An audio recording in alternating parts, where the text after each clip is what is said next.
Guys इस example को देखते हैं, एग्जाम्पल नंबर 32 और इस टॉपिक का ये लास्ट एग्जाम्पल है। ये वाली बात भी आप ध्यान रखें। बस इस एग्जाम्पल को करने के बाद में नेक्स्ट टॉपिक की तरफ को मूव करेंगे और बाकी रही बात प्रॉब्लम्स फॉर प्रैक्टिस की, उनको हम बाद में लगाएंगे। एक बार जरा टॉपिक क्लियर तो हो जाए, वो सारे चैप्टर्स के जब टॉपिक सारे क्लियर हो जाएंगे तो फिर प्रॉब्लम फॉर प्रैक्टिस तो लगाने शुरू कर देंगे, अपडेट करते रहेंगे।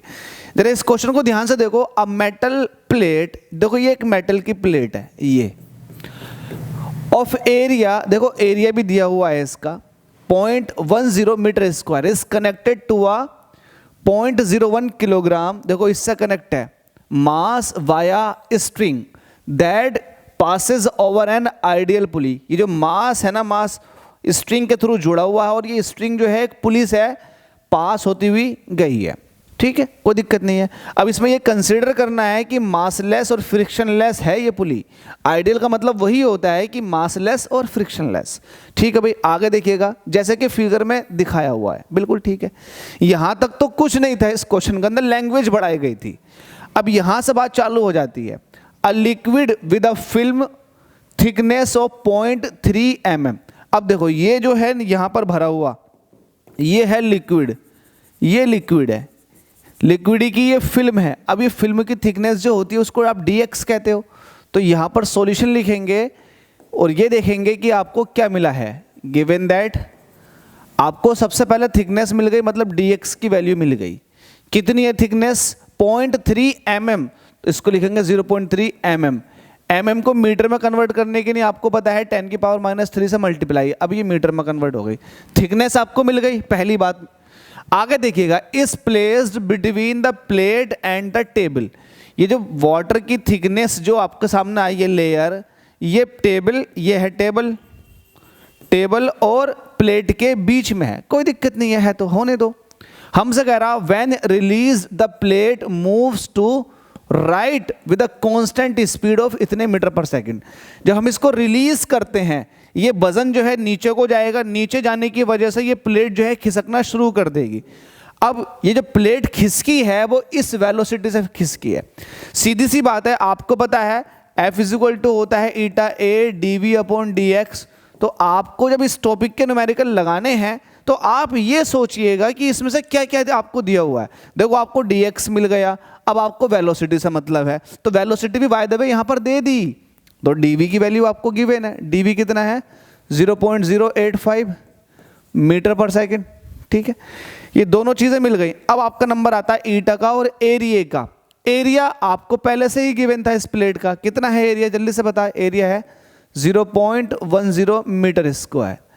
अब नंबर आता है सिर्फ ईटा का, कोफिशिएंट ऑफ विस्कोसिटी का और एफ का। या तो एफ देगा या ईटा देगा, कोई एक चीज देगा, दूसरी चीज पूछेगा। देखो क्या दे रखा है इसके अंदर, find the coefficient of viscosity. बात आ गई ना, देखो ईटा के ऊपर, ईटा आपसे पूछ रहा है, कोफिशिएंट ऑफ विस्कोसिटी आपसे पूछ रहा है, तो इसका मतलब कहीं ना कहीं आपको फिर फोर्स देना चाहिए उसको। तो फोर्स दे दिया उसने, देखो कहां दिया है, जरा दिमाग लगाओ। फोर्स क्या है?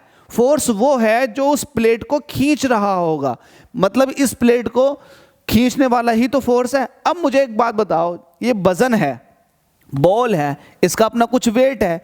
अब ग्रेविटेशनल फोर्स लगेगा नीचे की तरफ को, नीचे की तरफ को जैसे ही जाएगी वैसे ही रस्सी के अंदर एक टेंशन फोर्स आ जाएगा।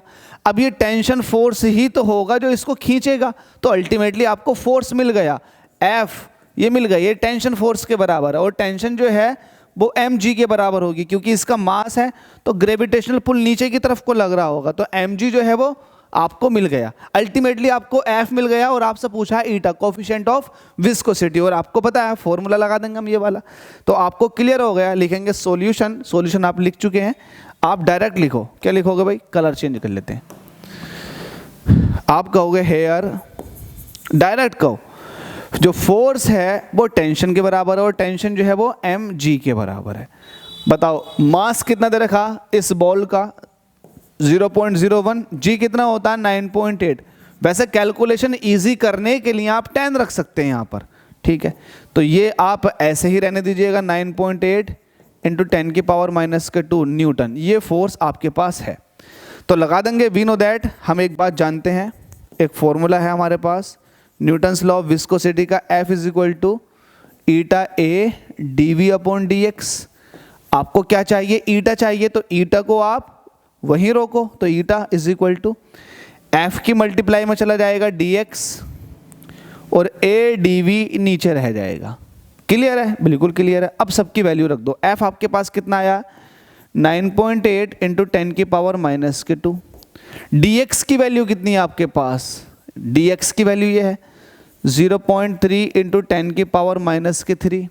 डी एक्स आपके पास है, एरिया कितना है, एरिया कितना है 0.1, 0 लगा दो, ये छोड़ दो, 0.1 मीटर स्क्वायर एरिया आपके पास है। और डीवी की वैल्यू कितनी है आपके पास 0.085।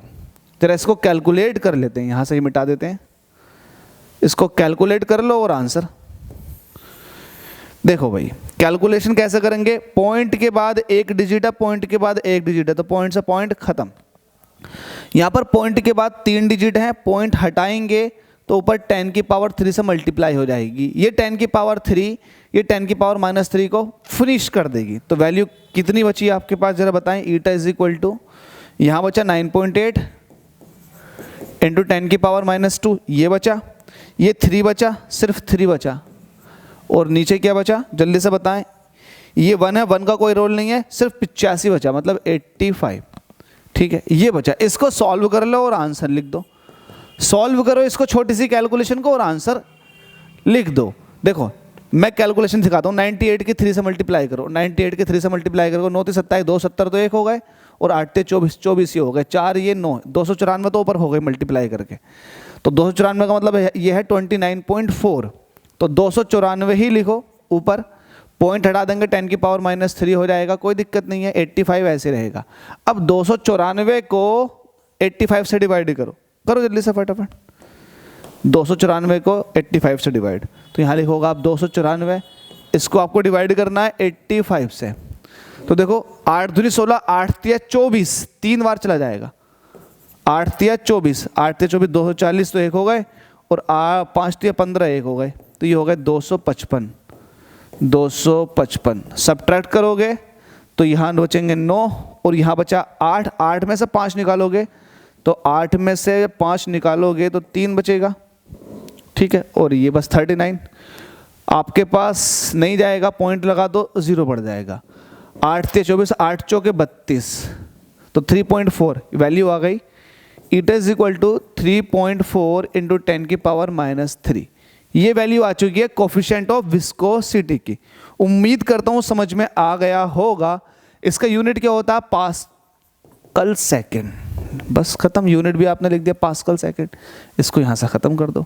तो ये एक, ओ हो अब तो क्यों ख़त्म हो गया। तो ये भी एक अच्छा सा इंटरेस्टिंग क्वेश्चन था। बस हमें अगर चीज़ें पता हैं, हमें टर्म्स पता है, कॉन्सेप्ट क्लियर है, तो आपको एक भी क्वेश्चन में प्रॉब्लम नहीं आएगी। ये मेरा दावा भी है और वादा भी है कि भाई प्रॉब्लम नहीं आने दूंगा अगर आपको फंडे क्लियर से। दूसरी बात ये है कि अगर आपने मेरी सारी वीडियोस देखी हुई हैं, हर एक टॉपिक टू टॉपिक आप चल रहे हो, आपको तब भी प्रॉब्लम नहीं आएगी, और एक बहुत अच्छी नॉलेज आपके पास इकट्ठी हो जाएगी, और न्यूमेरिकल एबिलिटी में आप प्रो तो बन ही जाएंगे। अब धीरे धीरे लगाते चले जाएंगे। Thank you so much. चलिए मिलते हैं नेक्स्ट टॉपिक के अंदर, क्योंकि ये टॉपिक तो फिनिश हो चुका है। धन्यवाद।